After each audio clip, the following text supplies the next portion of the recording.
despite the fact it's May, it is freezing today, so back where I belong, in a jumper. I'm so happy.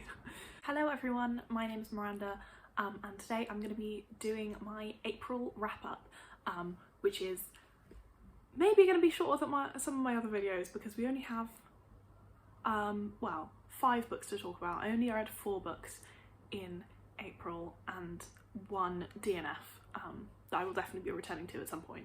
So who knows, maybe this video won't be 20 minutes long. So I'm just going to start off with a book that I talked about a lot at the end of my March wrap-up because I was reading it for like the majority of March, and it was mostly what I was reading, but I didn't finish it until the beginning of April, and that is The Brothers Karamazov by Fyodor Dostoevsky.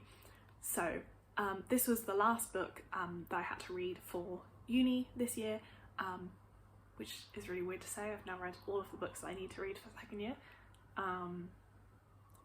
I say that like I haven't almost finished my last essay for second year. Anyway, this is why the video is going to be 20 minutes long still. So yes, I read this for my 19th century Russian novel module, and it is definitely one of those. This is primarily about 3 brothers, their father and an extra illegitimate brother who is now a servant in his father's household.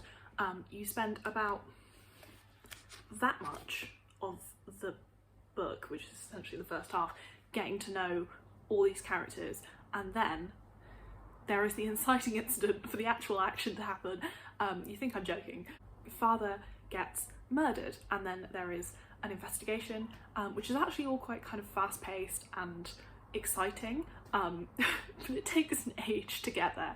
And all the brothers are implicated in some way in the death of their father, who is also portrayed as a really horrible person, but he is called Fyodor, like this guy. It doesn't say on the book, but he is called Fyodor, and I'm like, some self-esteem issues going on there, you okay? I listened to this on audiobook for the most part, partly because this copy is falling apart, / has fallen apart, RIP, but also because the text is tiny, and it's a lot easier to kind of digest on audio, and I was getting through it a lot quicker because there is a lot of extra detail in this book. I mean, you might be able to tell by the fact that it's like over 900 pages long, but yeah, there's lots of extra stuff that is really easy to get like bogged down into if you're trying to read it for a deadline. I have very mixed feelings about this book. Firstly, the portrayal of female characters is abysmal. We don't even want to go there. Like, they're just not people. It's also, like I said, very difficult to get through because of the writing style. I found it to be really quite like just a slog, and even when I was listening to it on audio, there were lots of sentences where I'd be like, hold up a hot second, what you just said there doesn't make any sense, Fyodor, what's going on?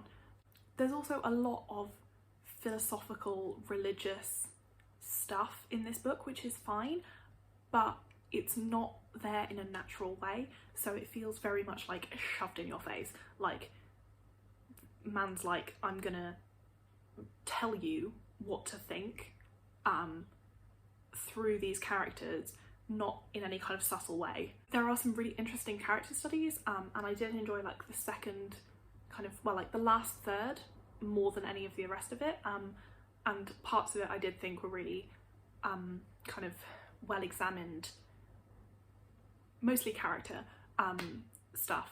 But yeah, I'm glad I read it, but I am more glad that it is over. And that's my review. You're welcome. Then I read Pet by Akwaeke Emezi. I have now read all books that Akwaeke Emezi has published so far, and I am so excited for their memoir to come out later this year. I'm also very sorry if you can hear the wind. Got yellow weather warnings here for wind. Who knows?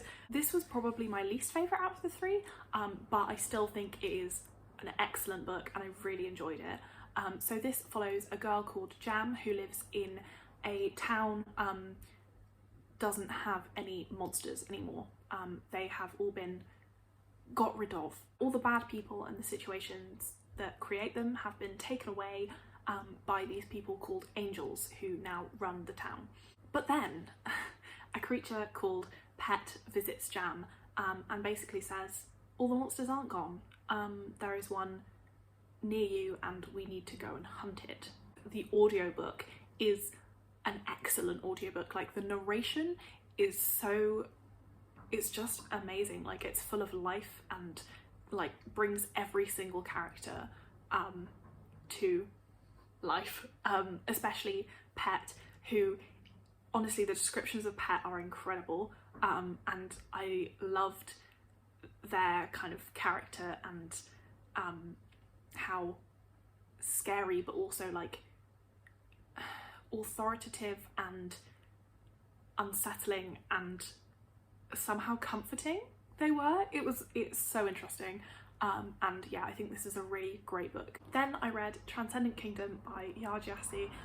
This is the first of the Women's Prize longlisted books I read. It's the only one I've read so far, and I loved it. I think this is a really, really strong contender to win. It's now been shortlisted, so obviously it's the only one I've read, but I'm like, I want this one to win.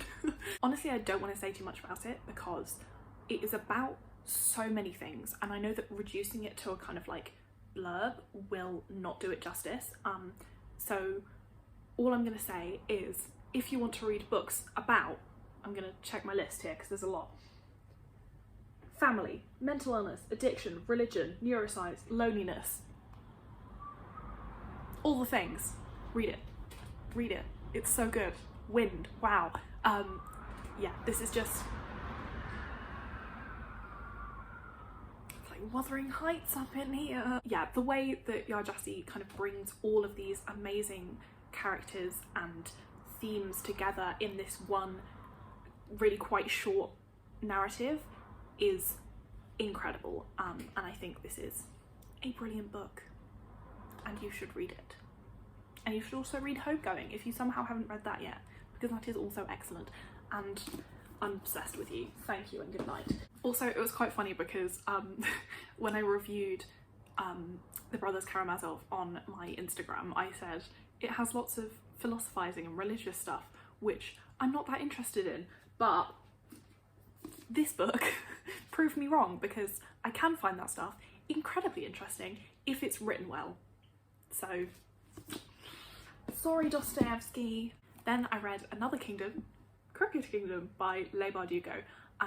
So this is the sequel to Six of Crows, which I read, well, I listened to the audiobook in November last year, I think. I'll be honest, I genuinely listened to that audiobook and now read the sequel I kind of as soon after as I have, because I really, really want to read Shadow and Bone and then watch the series, because Ben Barnes is a god. That's all I have to say.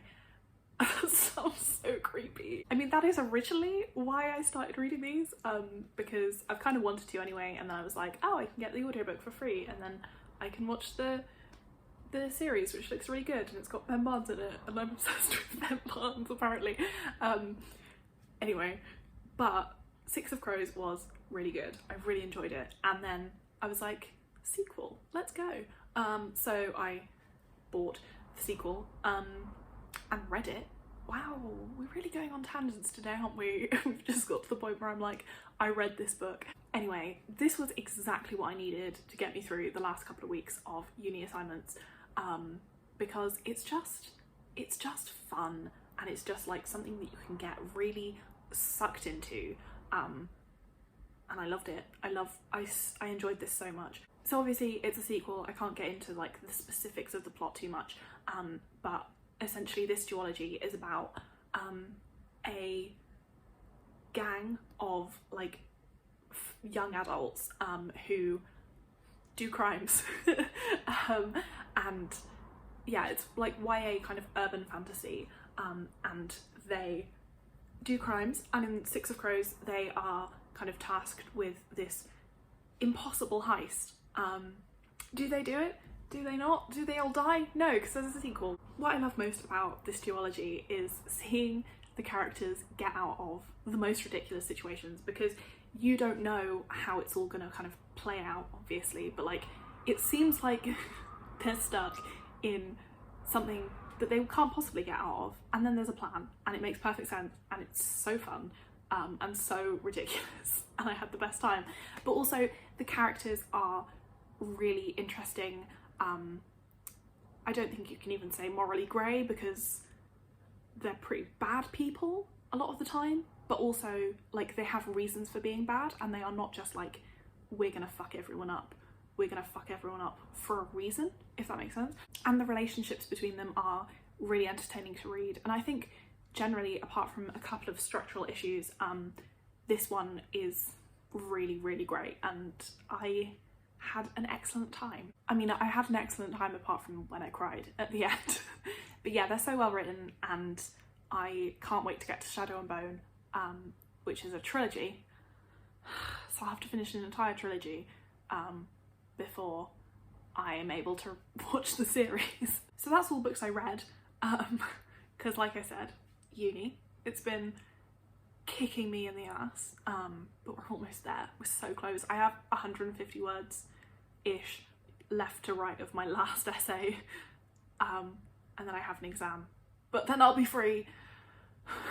But then I also DNF'd one book called This Will Be My Undoing by Morgan Jerkins, which is a memoir, and I started reading it on audio for Disability Readathon, which all the others on this list were also for, apart from the bros. Yeah, so I started listening to it, and I was really enjoying it. Like, it's a really insightful memoir about what it means to be a black woman in the US, and yeah, I think I wasn't giving myself enough kind of time for it, and I wasn't giving it enough of my attention because I wasn't in the right kind of like mindset for it.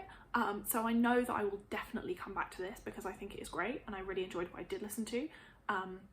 So I know that I will come back to the audiobook. It's just not for right now. So that's my April wrap up. Not my most impressive set of books, but who cares? I really enjoyed all of them apart from the bros. But yeah, otherwise they were all 4 stars and up. Please let me know if you've read any of these. I would love to know and talk to you about them. We can have some chats, and I will see you soon. I'm planning a video which is maybe the most ridiculous idea I've ever had, and no one will care, but I want to do it, which is ranking all of my uni assignments that I've written so far, because I mean, it's not going to be all of them, it's just going to be the interesting ones that I have kind of feelings about, but I just really want to talk about some of my essay topics, and yeah, so I guess let me know if you care about that, but I'm going to be making it anyway, so it doesn't matter. Anyway, see you soon.